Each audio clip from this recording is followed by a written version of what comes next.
Hello to everyone. So in class we are going to discuss about a very important topic that is Newton law of gravitation. आपने एक छोटी सी कहानी तो सुनी होगी ना कि न्यूटन एप्पल के पेड़ के नीचे बैठा था, एप्पल गिरी, बंदे को खाने से मतलब नहीं था, हमारे जैसे तो खाया और देखते कोई आसपास नहीं दिख रहा, एक और गिर जाए खा लेते हैं, बट उसने वहां पर फिजिक्स लगा दी और उसी की वजह से इतना सारा पढ़ना पड़ रहा है। तो इसने क्या कहा था, न्यूटन लॉ ऑफ ग्रेविटेशन क्या कहता है? न्यूटन लॉ ऑफ ग्रेविटेशन कहता है कि force of attraction between two object, समझ रहे हो, टू ऑब्जेक्ट, ये मान लो ऑब्जेक्ट वन जिसका मास m1 है, ये मान ली ऑब्जेक्ट सेकंड देती है जिसका मास m2 है, क्लियर? ये ऑब्जेक्ट वन और ये है ऑब्जेक्ट टू। तो कह रहा है कि force of attraction between two object, इन दोनों के बीच में फोर्स ऑफ अट्रैक्शन दे दिया मान लो F, ठीक है? तो ये डायरेक्टली प्रोपोर्शनल होगा प्रोडक्ट ऑफ मास, दोनों मास का प्रोडक्ट, ठीक है, m1 इंटू m2, क्लियर? ऐसे लिख सकता हूं, and divide by distance between two, ठीक है? डिस्टेंस r मान लो, d मान लो, कुछ भी मान लो, ठीक है? तो डिस्टेंस मान लो, अगर मैं d ले लेता हूं, d मतलब डिस्टेंस, तो इसका स्क्वायर के इक्वल होगा, that is force of attraction. ये न्यूटन बाबा ने सिद्धांत दिया। फिर ये प्रोपोर्शनलिटी का साइन हटाता हूं तो ये g आ जाएगा, g m1 m2 upon r square, that is equal to f। Newton law of gravitation का फॉर्मूला है और ये है कि यूनिवर्सल ग्रेविटेशनल कांस्टेंट है g, ये है स्केलर क्वांटिटी। 1 मार्क्स क्वेश्चन पूछा गया है, मैं ऐसा ही नहीं समझा रहा हूं, नोट्स बनाते रहना कि ये स्केलर क्वांटिटी है। क्वेश्चन पूछा गया है कि g is scalar quantity, vector quantity, ठीक है? तो जी यहां पर जो है दैट इज स्केलर क्वांटिटी और इसकी वैल्यू होती है 6.67 into 10 to the power -11 newton metre square per kg square, that is per kg square.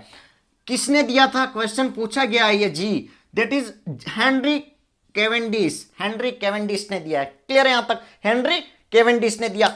अब जो हम पढ़ते थे है ना कि जी ग्रेविटी जिसकी वैल्यू होती है 9.8 मीटर पर सेकंड स्क्वायर, जिसको हम न्यूमेरिकल में 10 लेके चलते, ये जी और ये जी दोनों डिफरेंट है, इसीलिए मेरे को समझाने का ये मेन मकसद ही ये था कि ये चीज क्लियर कर लेता हूं। ये जी और ये जी दोनों डिफरेंट है, ये यूनिवर्सल ग्रेविटेशनल कांस्टेंट है और ये ग्रेविटी है। इसको भी हम थोड़ा डिटेल में चलेंगे कि ग्रेविटी क्या होता है। ग्रेविटी अर्थ की होती है, क्लियर है? ग्रेविटी की बात करते हैं, that is by the earth, clear है? तो कह रहा है कि force of attraction by earth is called gravity. Earth attract करती है ना, तभी तो हम धरती पर रहते हैं, वरना हवा में उड़ रहे होते हैं। फोर्स ऑफ अट्रैक्शन और feeling of pull that is gravity, that is earth की ग्रेविटी, क्लियर है? इसको जी से रिप्रेजेंट करते हैं, इसकी वैल्यू होती है 9.8 मीटर पर सेकंड स्क्वायर और ऑलमोस्ट इसको 10 मीटर पर सेकंड स्क्वायर लिख के चलते हैं, that is attraction bye the earth, that is gravity, clear है? अर्थ से जो अट्रैक्शन होता है ना, उसी को ग्रेविटी बोलते हैं। अब एक चीज बताता हूं कि इसका फायदा क्या है ग्रेविटी का। ये जो होते हैं ना ज्वार भाट आते समुद्रों में, that is because of gravity. 1 marks question यहां से पूछा गया।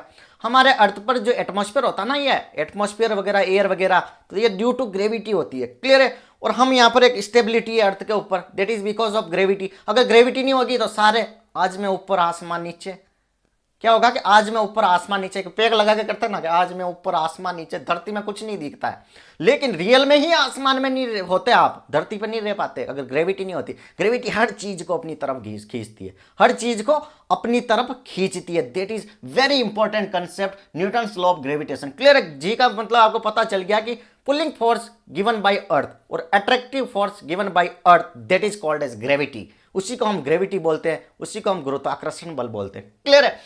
तो यहां से आपको पता चल गया, यहां से कई सारे न्यूमेरिकल पूछे जाते हैं कि अगर इनके बीच की डिस्टेंस को हाफ कर दे, तो डी की वैल्यू हाफ कर दे तो क्या चेंज आएगा। मान लो क्वेश्चन में दे दिया कि अगर मैं डी को डबल कर देता हूं, दोनों मास से इनके बीच के डिस्टेंस को डबल कर दूंगा, तो फोर्स में क्या रिलेशन आएगा। तो यहां से क्या पता चल रहा है, force equal to 1 upon d square, यही रिलेशन मिल रहा है। यहां से क्वेश्चन पूछा गया है, कंफ्यूजन होगा इसलिए कर कह रहा हूं। डी की कह रहा है कि 2d कर दो, डबल कर दो, तो ठीक है, इनवर्सली प्रोपोर्शनल टू डी की वैल्यू रख दी 2d और इसको कर दो स्क्वायर, मतलब 1/4d स्क्वायर। 1/d स्क्वायर था, ये 1/4d स्क्वायर, मतलब f क्या हो जाएगा, 1/4 हो जाएगा, मतलब इसकी वैल्यू 1/4 हो जाएगी। मान लो पहले 100 थी, 1/4 तो 1/4 इंटू 100 तो कितना 25 हो जाएगी। यहां से क्वेश्चन पूछा गया है, आप छोड़ नहीं सकते हो, यहां से कई बार क्वेश्चन पूछा गया है। Thank you so much. Channel को लाइक से सब्सक्राइब जरूर कर दे ताकि हर एक कंसेप्ट बताऊंगा। जनरल साइंस से मैं कोशिश करूंगा कि आपके एक भी कंसेप्ट चूक ना जाए। सारे कंसेप्ट में ऐसे 5-5, 10-10 मिनट के वीडियो में क्लियर करूंगा। Thank you.